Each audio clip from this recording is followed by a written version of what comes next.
What if I told you that behind the polished marble counters and crystal chandeliers of your favorite restaurant lies a kitchen that could make your stomach turn? This is Ada's story, a tale that will forever change how you think about dining out. In a bustling neighborhood where car horns mingled with market chatter, young Ada learned early that time was a luxury her family couldn't afford. Her father's life revolved around the endless highways that carried him across the country, his truck becoming more of a home than their actual house. Sometimes he'd be gone for months, his presence marked only by the money he sent and occasional phone calls that crackled with distance. Meanwhile, her mother's world centered around her shop in the heart of the market, where she'd spend countless hours haggling with customers and managing inventory. Each morning, before the sun had fully risen, she'd rush out the door, leaving behind 3 sleepy children and a kitchen that rarely saw use beyond storing takeout containers. For Ada and her younger siblings, Yuz and Nia, their daily routine became a parade of food vendors and quick-service restaurants. Every morning they'd clutch the money their mother left them, knowing it was meant for breakfast at school, lunch from the street vendor next door, and dinner from whatever restaurant caught their fancy that evening. The jingle of coins and rustle of paper money became more familiar than the clinking of pots and pans. Their home's kitchen stood as a silent witness to this unconventional upbringing. The stove remained cold, its burners collecting dust rather than cooking memories. The cupboards housed forgotten dreams of family meals rather than ingredients and spices.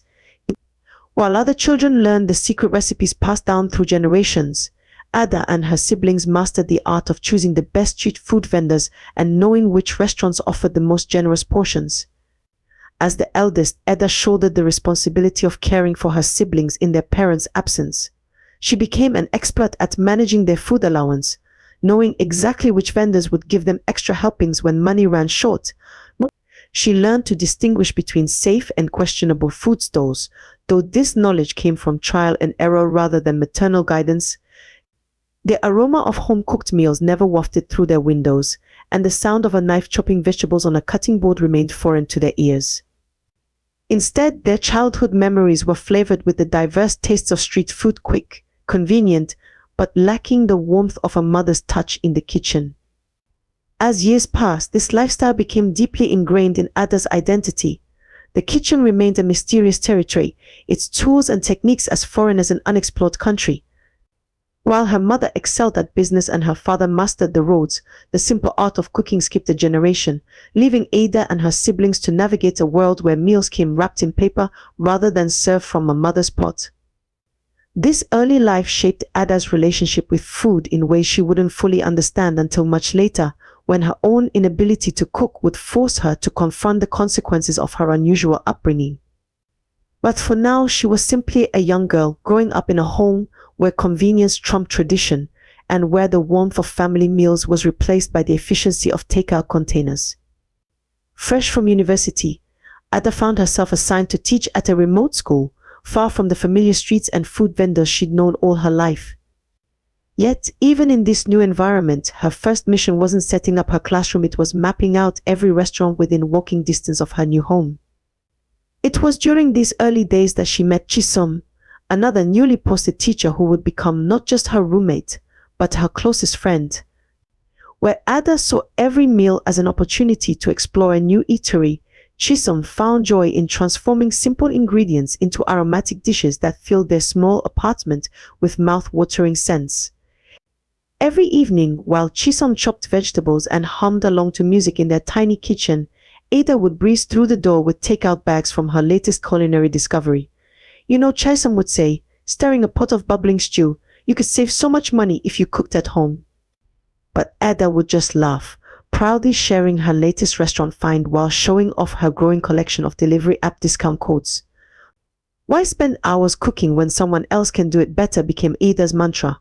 She prided herself on knowing exactly which restaurant served the crispiest chicken, which cafe had the fluffiest pastries, and which street vendor made the spiciest noodles. Her students even started coming to her for recommendations, dubbing her the unofficial food guide of their small town. Then Ima walked into her life, as polished and sophisticated as the high-end restaurants he frequented. Their courtship played out across white tablecloths and candlelit dinners, with Ima introducing Ada to cuisine she'd never dreamed of trying. Each date became a gastronomic adventure, and Ada fell as much in love with the experience as she did with Ima himself. One evening, after a particularly romantic dinner, Ima surprised her with a visit to her apartment. "Cook for me," he said with an eager smile. "I want to taste something made by your hands." The words fell like leads in Ada's stomach. She tried deflecting, suggesting they order from her favorite Italian place instead, but Ima insisted. Standing in her kitchen, facing Ima's expectant look, Ada felt the weight of her childhood catching up to her. I can't cook," she finally admitted, watching his expression shift from surprise to disappointment.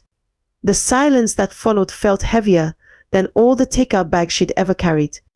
Ima left shortly after, his abrupt departure leaving Ada alone with the reality she'd been avoiding. Her kitchen stood as empty as it had been in her childhood home, a space unused and unexplored. For the first time, she felt the absence of this basic skill as more than just an inconvenience. It was a gap in her life that all the restaurant knowledge in the world couldn't fill. As she sat in her quiet apartment that night, the sound of Chisholm's pots and pans from next door seemed to echo with a new significance, a reminder of what she'd never learned and what she might need to finally embrace. The new restaurant caught Ada's eye like a glittering jewel on her daily commute. Its facade gleamed with modern design, while warm light spilled invitingly from its floor-to-ceiling windows.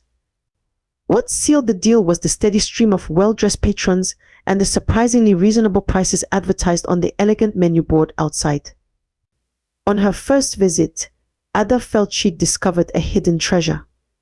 The interior matched the promise of its exterior: pristine white tablecloths, softly glowing chandeliers, and waitstaff who moved with practiced grace.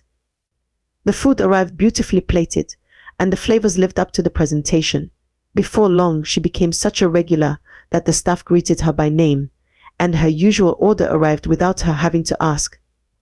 Then came the cockroach. It lay there, dark and lifeless, partially hidden under a leaf of lettuce in her nearly finished meal. Ada's stomach lurched, but she convinced herself it was a rare accident. After all, the restaurant was so beautiful, so professional. Surely this was just an unfortunate one-time incident. She pushed the plate away and tried to forget about it. 2 weeks later, she woke up in the middle of the night with her stomach in knots. The pain was unlike anything she'd experienced before, sharp and relentless. By morning, she was burning with fever, her body racked with chills.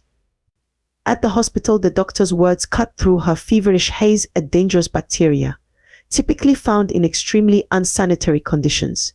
You're lucky you came in when you did. Ada took her prescribed medications and recovered, but her loyalty to the restaurant remained bizarrely unshaken.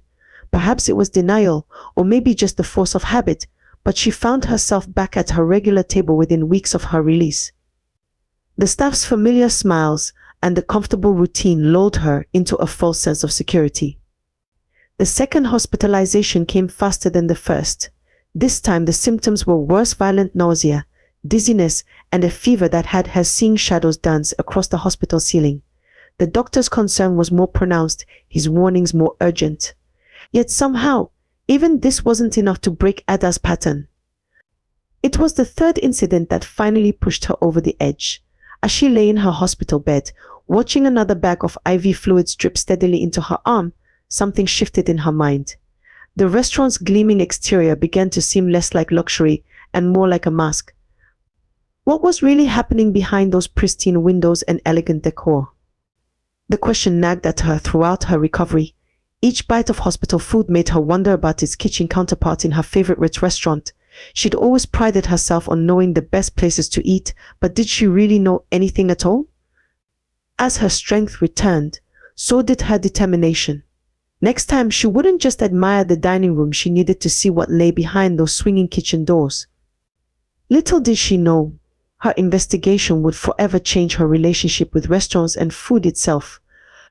When Ada pushed through the swinging kitchen doors, the stark contrast between the dining room's elegance and the kitchen's reality hit her like a physical blow. The pristine facade she'd admired for months dissolved into a nightmare of negligence and filth. To her left, dishes towered in precarious stacks, their surfaces crusted with dried food and grease. The piles seemed endless, a testament to days, perhaps weeks of neglect. A sour smell wafted from their direction, mixing with the other unpleasant odors that permeated the air. Her eyes darted to the prep station, where raw meat lay exposed on stained cutting boards. Flies buzzed freely around the meat, landing and taking off at will, their persistent hum a mockery of basic food safety. The sight made her stomach clench as she remembered all the carefully plated meals she'd enjoyed in the dining room, blissfully unaware of their journey through this cesspool. The kitchen staff seemed oblivious to the squalor around them. Women in what might have once been white aprons, now stained beyond recognition, moved between stations with an air of routine indifference. Their hair hung loose and unwashed, occasionally dangling over the pots they stirred. Not a hairnet in sight, not a glove to be found. Then she saw the head cook, a sight that would haunt her for months to come.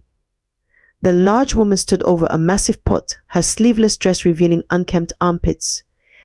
As Ada watched in horror, the cook scratched herself vigorously with a spoon, then casually returned the same utensil to the bubbling pot. The casual disregard for hygiene made Ada's knees weak. Movement at floor level caught her attention. Rats, not one or two but several, scurried between the shelves and under equipment with the confidence of long-time residents. They showed no fear of the humans above them, suggesting this was their normal routine. One bold rodent even paused to nibble at something near the base of a storage rack, completely undisturbed by the kitchen activity. Ada pressed a hand to her mouth, fighting the urge to retch. Her mind raced back through every meal she'd eaten here, every bite she'd savored in ignorant bliss. The cockroach she'd found wasn't an accident, it was just one of the few invaders that had made it past the kitchen doors. But worse than the immediate disgust was the creeping realization that struck her: if this restaurant, with its polished exterior and premium prices, could hide such horrors, what about the others? How many other dining rooms served as beautiful masks for nightmarish kitchens? Every restaurant she'd ever visited suddenly became suspect in her mind. She backed away from the scene, her earlier confidence in her restaurant knowledge crumbling like a house of cards. The careful mental map she'd built of the city's best eating spots now seemed like a maze of potential health hazards. As she hurried back through the dining room, past the unsuspecting customers still enjoying their meals, Ada knew she could never look at restaurants the same way again. Her days of blind trust in beautiful facades were over. The day after her kitchen discovery, Ada stood in her own neglected kitchen space, seeing it with new eyes. Dust coated the countertops, and cobwebs decorated the corners of cabinets that had never held spices or cooking tools. With determined hands, she began to scrub, as if cleaning away her old habits along with the grime. Armed with newfound resolve, she ventured to the home goods store. Standing in the cookware aisle felt like being in a foreign country, each pot and utensil mysterious in its purpose. She filled her cart with basic essentials: a set of pots and pans, measuring cups, cutting boards, and knives. The total at checkout made her wince, but she thought of her countless restaurant bills and pressed her credit card into the reader. That evening, she swallowed her pride and knocked on Chisholm's door. Her friend's face lit up when Ada asked for help, and soon they were hunched over Chisholm's phone, watching cooking tutorials together. Ada's first attempts were far from Instagram-worthy: rice too mushy, vegetables too charred, seasoning either too bold or too timid. But Chisholm remained patient, guiding her hands as she learned to chop onions without crying and stir stews without burning them. Gradually, Ada's kitchen came alive with the sounds and smells she'd missed throughout her childhood. She learned the satisfying sizzle of garlic hitting hot oil, the gentle bubble of a well-tended sauce, the rhythmic thud of a knife against a cutting board. Most importantly, she knew exactly what went into each dish: no mysterious ingredients, no questionable hygiene practices. Her first packed lunch at work drew curious glances from colleagues. The container wasn't fancy, and the presentation couldn't compete with restaurant styling, but the aroma of home-cooked food turned heads. Soon her colleagues were gathering around her desk at lunchtime, trading bites of their meals and sharing recipes.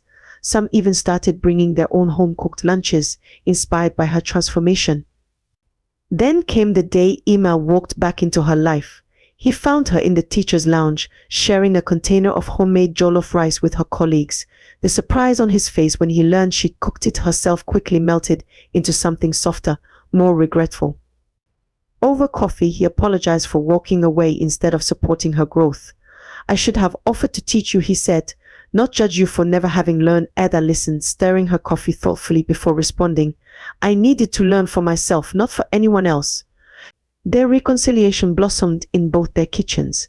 Some evenings they cooked together, learning from each other's techniques and family recipes. Other nights they still went out to restaurants, but now Ada chose them carefully and wasn't afraid to peek into kitchens or ask about food preparation. When they married months later, their wedding reception featured a mix of catered dishes and home-cooked specialties Ada had mastered. As she watched guests enjoy the food she'd prepared with her own hands, she realized her transformation wasn't just about learning to cook, it was about taking control of her life, one meal at a time. Ada's journey from a restaurant devotee to a home cook carried wisdom far deeper than recipes and cooking techniques. As she stood in her kitchen one evening, preparing dinner while reflecting on her past, the lessons of her transformation became clear as the steam rising from her perfectly simmered stew. The gleaming restaurant that had nearly cost her her health taught her the hardest lesson: appearances could be masterfully deceiving. Like a beautifully wrapped package containing something rotten, the restaurant's elegant dining room had hidden a nightmare kitchen. This deception went beyond food. It reminded her how easily people could be fooled by polished surfaces and careful presentations in all aspects of life. Her investigation of the kitchen, though horrifying, had awakened her to the importance of looking beneath the surface. Now, whenever she heard friends raving about a new eatery, she gently encouraged them to consider what might lie behind those swinging doors. The food might be delicious, she'd say, but knowing how it's prepared brings peace of mind. As she mastered the art of cooking, her thoughts often drifted to her own childhood. Her parents' absence, though well-intentioned, had left gaps in her life that took years to fill. The simple act of teaching her own future children to cook became a promise she made to herself, a commitment to be present, to pass down not just recipes but time and attention. Emil's return and their eventual marriage taught her about love's capacity for growth. His initial rejection had hurt, but his return with understanding and support showed her that true love meant helping each other become better, not walking away from imperfection. Together, they learned that patience and encouragement could transform not just skills but relationships. Perhaps the most empowering lesson came from her late-blooming culinary education. Starting from nothing, not even knowing how to boil an egg, she had proven that new skills could be acquired at any age. Each small success in the kitchen reinforced this truth: it was never too late to learn, to change, to grow. The most practical lesson, yet one that had nearly cost her life to learn, was that convenience should never trump health and hygiene. The time saved by eating out had cost her dearly in hospital visits and medication. Now, though cooking took more effort, she found joy in knowing exactly what went into her food and how it was prepared. As she shared her home-cooked meals with colleagues and friends, Ada realized these lessons had transformed not just her relationship with food, but her entire approach to life. She learned to look deeper, to value substance over surface, to prioritize health over convenience, and to understand that growth, though sometimes painful, was always possible. Her kitchen, once a dusty, unused space, had become a classroom where these truths were reinforced daily. Each meal she prepared was a reminder that change was possible, that it was never too late to learn, and that sometimes the most valuable lessons come from the most unexpected places, even from behind the restaurant's swinging doors.